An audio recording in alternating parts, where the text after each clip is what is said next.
আমি যে পরীক্ষাটা করি এটা কি করব মানে কন্টিনিউ করা উচিত কিনা? কন্টিনিউ করে দেন, কন্টিনিউ জি। এটা 30% আছে, এটা ফ্রিজের, এটা একুরেট মাপ আছে। হ্যাঁ ঠিক আছে, না ঠিক আছে, আচ্ছা আচ্ছা সবগুলোই ঠিক আছে। আচ্ছা এটা আরেকটু দেখি, এটা একটু ঠান্ডা কম আছে ভাইজান, এটাও 30 আছে। হ্যাঁ দেখছেন না 30 দেখা যায় না? এটাও ভালো দুধ। হ্যাঁ উনি কোথায় গেছে? ওনারটা পানি নাই। আচ্ছা আচ্ছা আচ্ছা বললেন যে পরীক্ষা করে গেছি, ওনারটাও ভালো আছে। হ্যাঁ আচ্ছা আচ্ছা এপাশে একটা দেখছিলাম না বস্তা দিয়ে নামাইছে, বালতি পুরস্কার দিব, উৎসাহিত করি আমরা বালতি দিয়ে, পুরস্কার দিয়ে। জি হ্যাঁ না, যারটা সবচেয়ে বেশি ভালো তারে দিব, সবারগুলো মাপার পরে যারটা সবচেয়ে বেশি ভালো তাকে দিব। আচ্ছা ওখানে একটু আছে, আমরা একটু ওখানে যাব। জি জি একটু পরীক্ষা করি যে আসলে দুধে পানি আছে কিনা। ঠিক আছে না? আচ্ছা না ঠিক আছে, হ্যাঁ ঠিক আছে। নিজের গাবি? আচ্ছা কত করে লিটার বিক্রি করেন দাদা ভাই? 80 টাকা। যাক ভালো, মাশাআল্লাহ। আপনারটা ঠিক আছে, পানি নাই।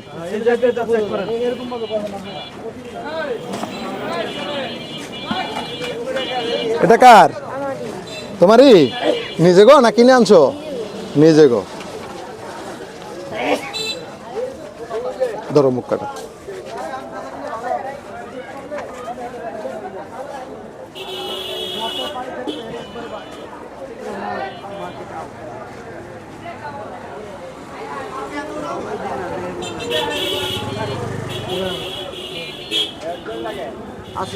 না না না, এটা সবচেয়ে বেশি ভালো আসছে মাপ। আরেকটা দেখি, আরেকটা বোতল দেখি, দেখি এটা লাগাও। না ওই যে পাইছি, এটা ভালো, যে কটা মাপছি সবচেয়ে ভালো পাইছি।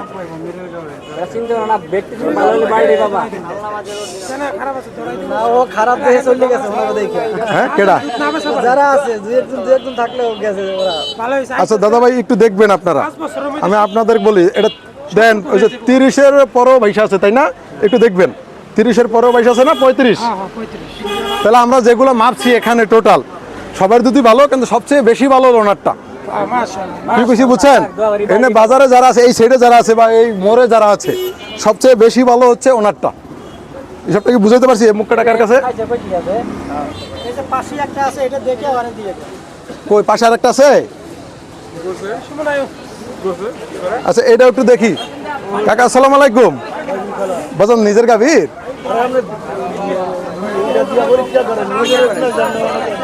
আচ্ছা আচ্ছা না না আচ্ছা একটু আরেকটু খুলবেন, রাস্তাটা ছাইরা দিয়েন ভাই।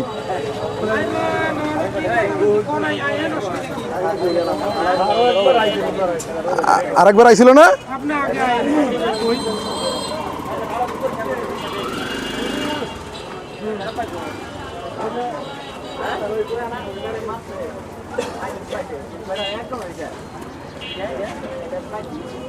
এক পয়েন্ট বেশি কম দুজনের মধ্যে। এটাও ভালো, এটাও ভালো, 1 পয়েন্ট বেশি কম। কি কইছি বুঝছেন? আপনারটা 1 পয়েন্ট কম, ওরটা 1 পয়েন্ট বেশি, ব্যবধান হলে এতটুকু। আর আছে এপাশে আছে? আচ্ছা আচ্ছা না ওই মাথার তো আসছি। আচ্ছা যাক দাদা ভাই, কেউ জড়ো হইয়া রাস্তা বন্ধ করেন না। হ্যাঁ আছে না? আচ্ছা বালতিটা হয় না আছে, বালতিটা থাকুক, একটু দেখে আসি। বালতি বালতি আজকে কাকাই নিবে, বালতি বালতি আজকে কাকাই নিবে। একটু মুখটা খুলবেন একজন।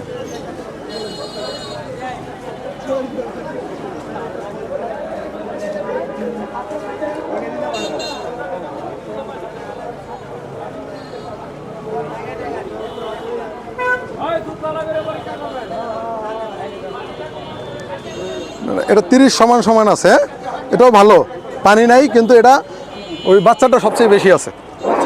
হ্যাঁ বাচ্চাটা বেশি ভালো। আচ্ছা তাহলে আমরা পুরস্কারটা বাচ্চারাই দেবো, সন্দেহ হয়ে গেছে, দেরি করবো না, চলেন একটু আপনাকে সামনেই বুঝাই দেই। আচ্ছা ভাইজান আপনারা আপনার একটু পক্ষ থেকে দেন। হ্যাঁ ওরা দেন, ধরেন ধরেন দেন দেন দেন, বিসমিল্লাহ করে ধরাই দেন। না কিছু বলা লাগবে না, এমনি ওরা দিলাম। কিন্তু তুমি যে বালতি পাইলা, তোমার দুধ যে বাজারের মধ্যে সবচেয়ে ভালো, কেমন লাগতেছে? ভালো, ভালো লাগতেছে। তাহলে তোমার গার্জিয়ান রে কইবা যে এভাবে যাতে ভালো দুধ সবসময় দেয়, কোনো সময় যেন ভেজাল না করে। আচ্ছা ঠিক আছে, খুশি তো? আচ্ছা দেন না। আচ্ছা আচ্ছা আপনাদের কাছ থেকে একটু জানতে চাই, এই যে বালতি দিয়ে উৎসাহিত করলাম যে যারা ব্যবসায়ী আছে সবাই যখন জানবে অর্থাৎ ভালো বালতি পাইছে, তখন কিন্তু অন্যান্য ব্যবসায়ীরা কিন্তু একটু সতর্ক হবে, হ্যাঁ, যে আমরাও ভালো নেই তাহলে আমরাও কোনো সময় উপকার পাইতে পারি, পুরস্কার পাইতে পারি। এ বিষয়ে আপনারা কি বলবেন, ঠিক আছে কিনা? না, ঠিক আছে। আপনাদের এই বিশেষ এবং মহৎ উদ্যোগের জন্য এলাকার মানুষ যারা গরু পালে এবং যাদের গাভী আছে তারা আরও ভালো করে পানি এবং কোনো খারাপ কিছু দিত না, ভালো খাবার টাবার খাওয়াইবো এবং এই পুরস্কারের কারণে আরও মানুষ গরু পালবো এবং আগ্রহ প্রকাশ করবো। আপনাদের চ্যানেলকে আমরা ধন্যবাদ জানাই শালনাবাসীর পক্ষ থেকে। ধন্যবাদ আপনাদেরকে। আচ্ছা আমরা আচ্ছা আমি যে পরীক্ষাটা করি এটা কি করব, মানে কন্টিনিউ করা উচিত কিনা? কন্টিনিউ করে দেন, কন্টিনিউ উচিত? জি আচ্ছা আচ্ছা ঠিক আছে, ভালো আসবে। আচ্ছা আচ্ছা ঠিক আছে, তাহলে আমরা আজকের মতো বিদায় নিচ্ছি। আপনাকে আল্লাহ হাফেজ।